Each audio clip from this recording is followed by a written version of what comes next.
40,000 American troops stationed across 8 or 9 facilities in that region.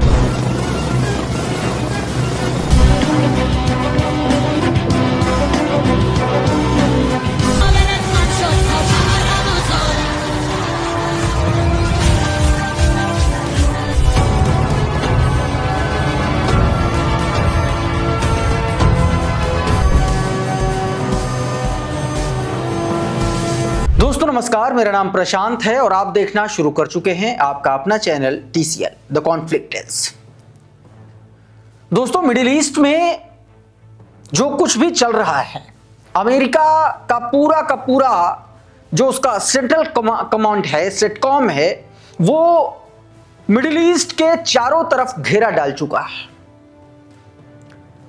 Israel लगातार अपना जो internal security है उसको मजबूत कर रहा है।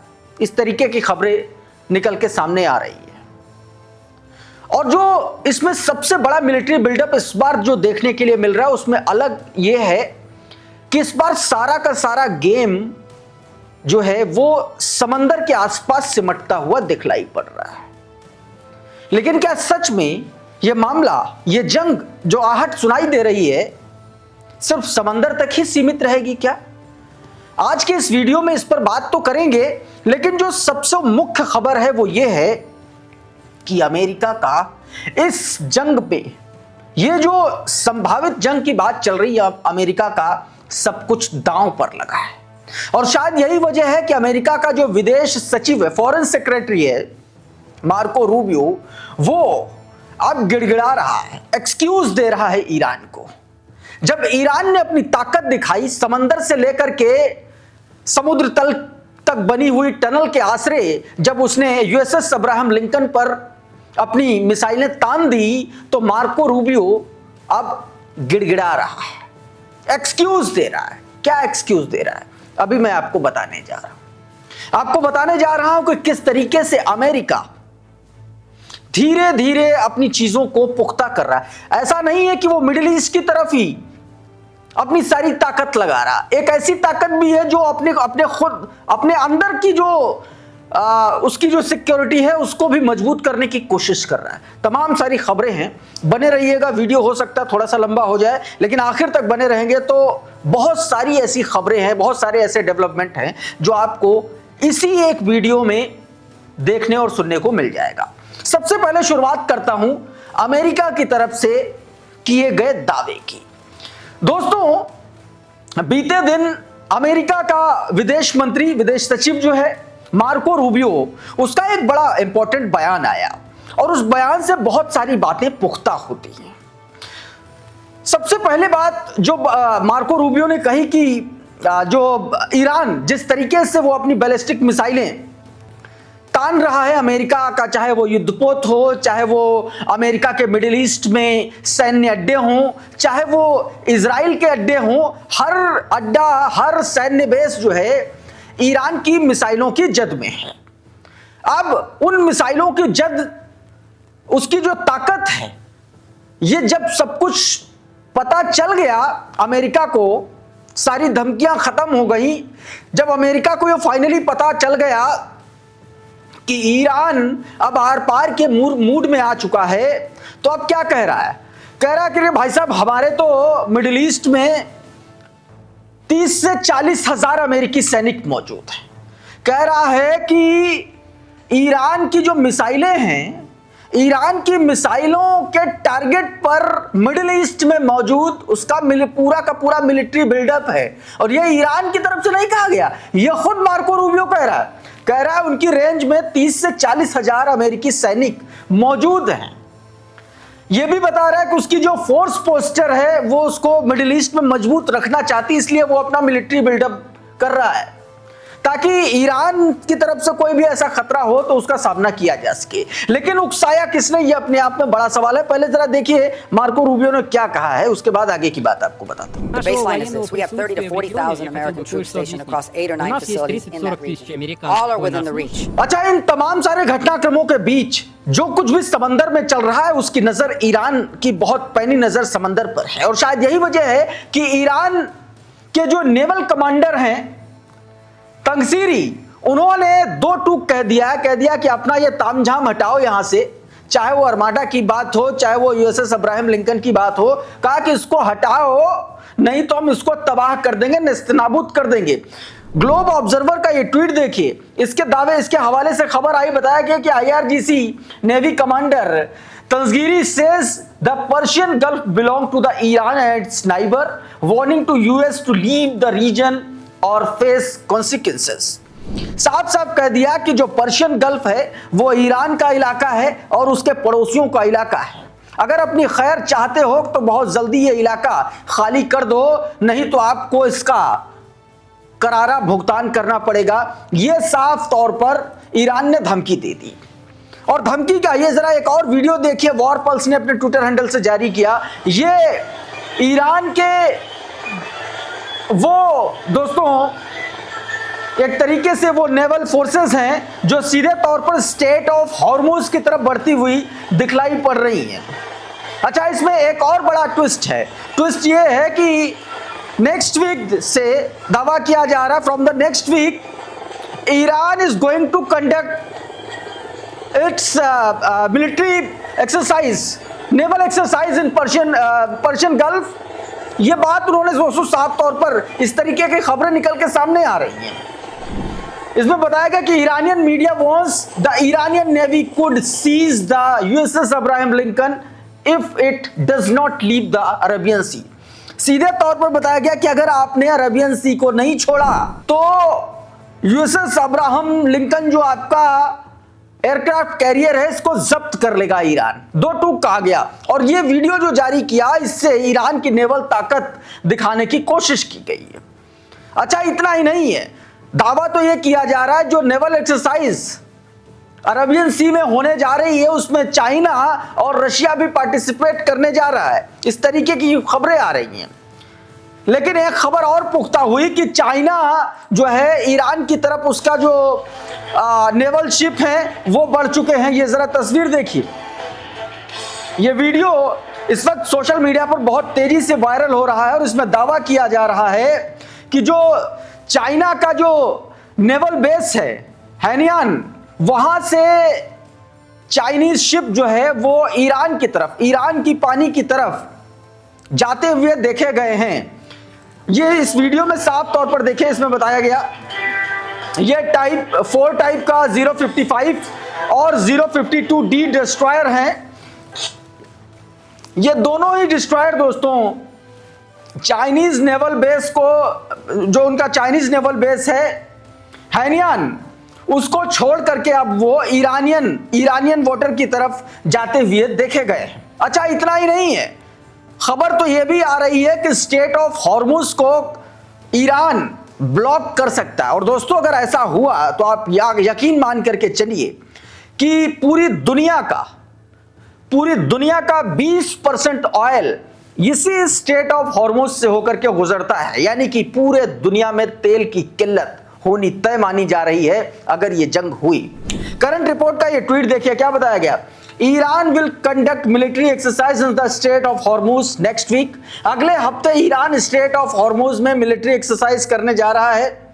About 20 million barrel of oil per day.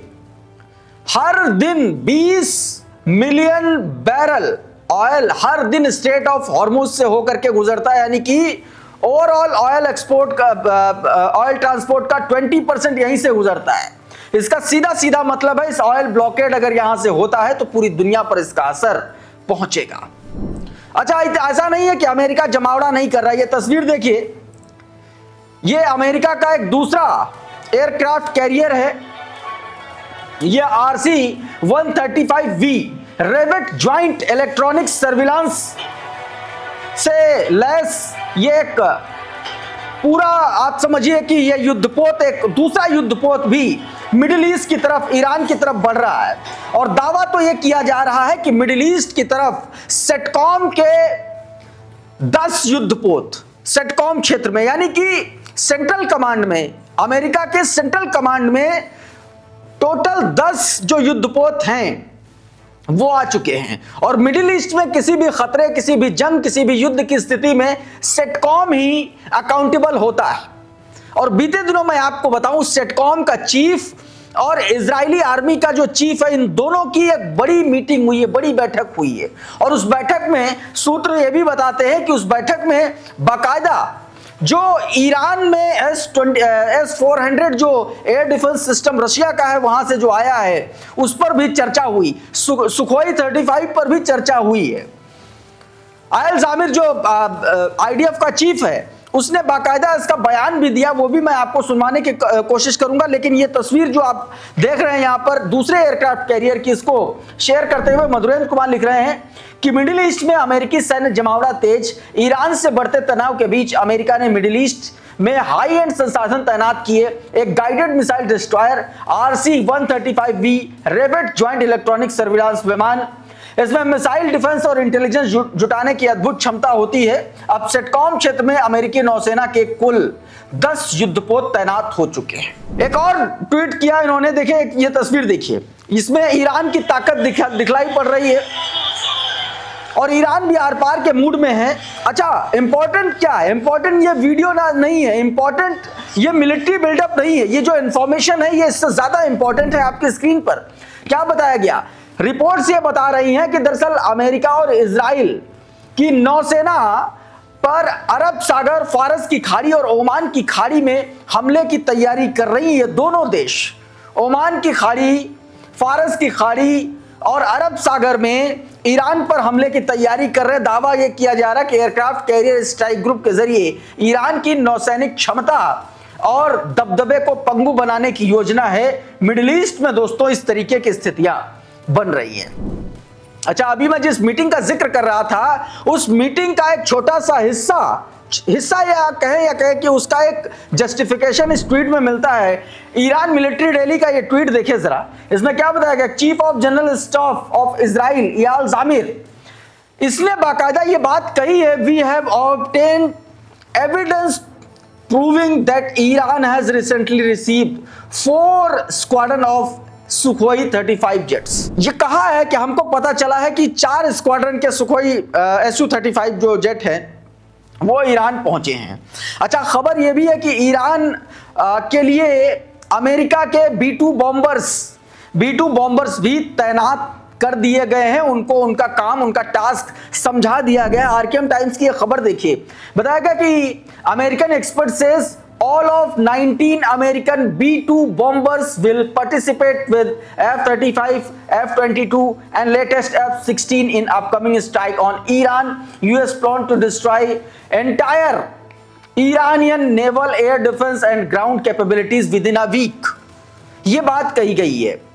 मतलब 19 के 19 उसके जो B-2 बॉम्बर्स हैं उनकी एक तरीके से उनको पोजीशन के लिए कह दिया गया, बता दिया गया।